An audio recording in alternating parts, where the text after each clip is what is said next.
Again, the best is fighting the best, and Crawford dared to be great, and this is one of the ways you do it, and you tell the world, watch.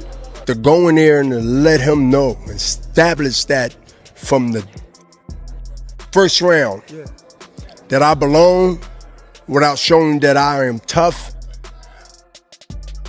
I earned my position. What are we milking this dumb shit for? Think about how much money you could pump into boxing with great matches. Crawford right now is on a different planet. And on September 13th, 2025, the boxing world froze as we watched Terence Crawford, who started his career at lightweight, stand in the center of the ring in Las Vegas with his hand raised after dismantling the undisputed super middleweight king Canelo Alvarez. Fans were stunned, commentators were scrambling for words, but one man wasn't surprised at all: Bernard Hopkins. Months earlier, he had... Can he beat Canelo? Is his skill so much that he's able to bridge the weight classes? He has a legitimate chance. Over 60% for as much. If you say, Bernard, give me a number. Give me a number. He has an 85+ chance to beat Canelo. Why? He's not going in there to prove something, which will fall into Canelo's hand. He would love for him to prove something. That means you will stay there and try to prove something. But to go in there and to let him know, establish that from the first round, that I belong without showing that I am tough. I earned my position to be here. And I want to show you, even though you're being stubborn, that your time not only have came, but it's gone. He ain't going to surrender and say, I'll slow it up so I'm going to act like it. No, he has to be shown.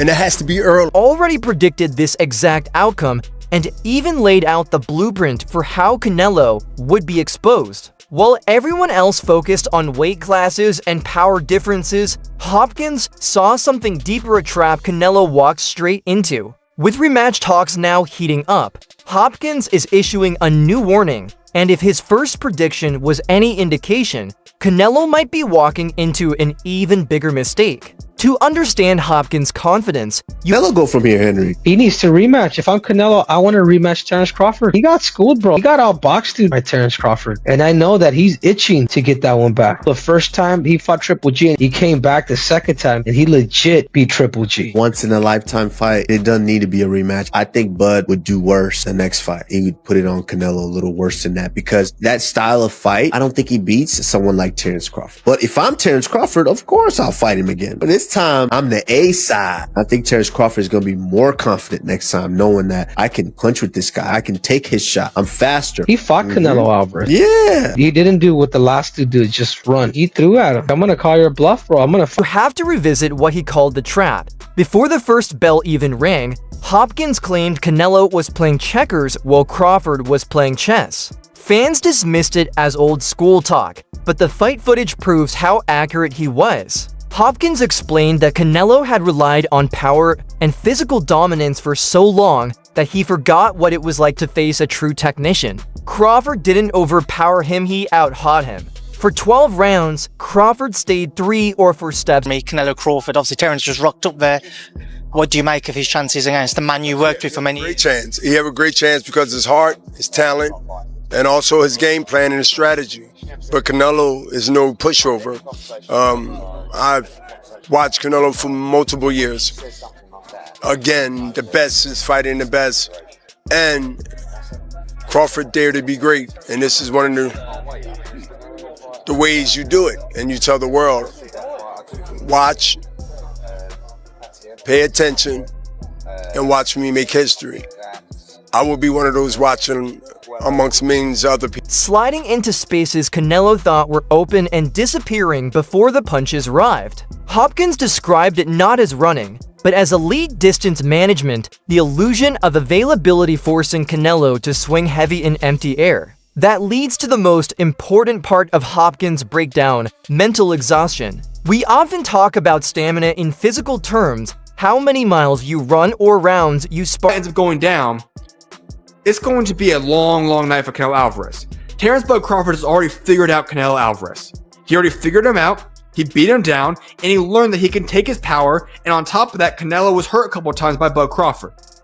If you're Bud Crawford heading into this fight, you have not a single worry in the world. You know what you're capable of doing. You know that you can go out into that ring, and you could put a beating on Canelo Alvarez, and might I even say this, Bud Crawford has a chance of stopping Canelo Alvarez. But Hopkins argues Canelo's fatigue wasn't physical at all. It was mental burnout. Imagine chasing a man for 36 minutes and landing nothing.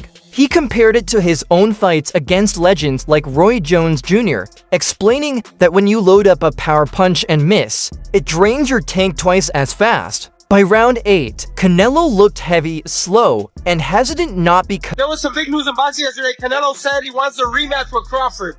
What does Canelo have to do in the rematch, D-Hop? We didn't do last time. Which is what? Win. That's all. Simple as that. Crawford's very talented. Crawford right now is on a different planet. And most rematches normally wind up the same. Statistically wise, I don't see anything different. because of age, but because he realized he couldn't solve Crawford's puzzle. And in a rematch, Hopkins believes that mental scar only grows deeper. After the decision was read, Hopkins made a statement that instantly went viral. He didn't just call Crawford the best fighter of this era, he compared him to Michael Jordan. It sounds extreme, but his logic is airtight. Jordan dominated not. And listen, I mad respect for Canelo. It always will. You always have been. You listen, it always will be.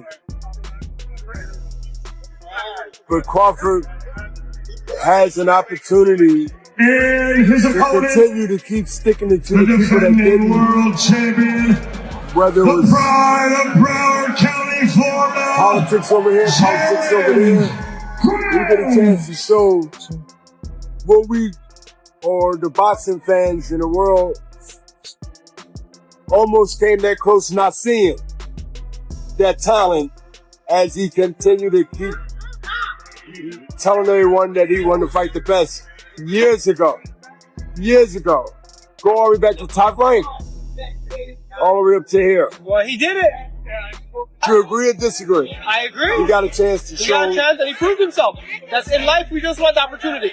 Not because he was the most athletic, but because his fundamentals were flawless against anyone, anywhere. Crawford at 38 should have been slower, weaker, and fragile moving up to weight classes, yet he looked fresher than the younger Canelo. Hopkins says that's because of efficiency. Crawford wastes zero energy. Every movement has purpose, just like Jordan in his late career. You can build strength in the gym, but you cannot train instincts to that level overnight. Now the world is demanding Canelo versus Crawford, too financially massive, emotionally fueled, but Hopkins calls it a dangerous trap.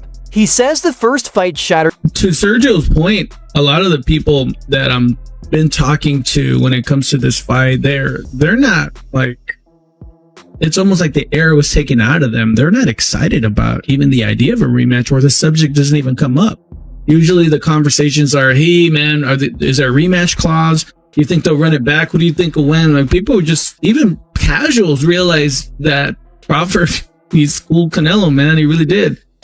I don't think people want to see this fight. I agree with Sergio Mora. Be at a smaller arena because people already saw Canelo get dominated by the better fighter, and the better fighter will do it again. Even Canelo's aura of invincibility. And now that Crawford knows exactly how Canelo reacts to his feints and footwork, the rematch could be even more one-sided. Hopkins warns that Canelo has always struggled to adjust mid-fight against pure technicians. We saw it with Bivol, and we saw it again with Crawford. Unless Canelo completely reinvents his style in his mid-30s, something almost no fighter in history has done. Well, you keep saying this. Hold up.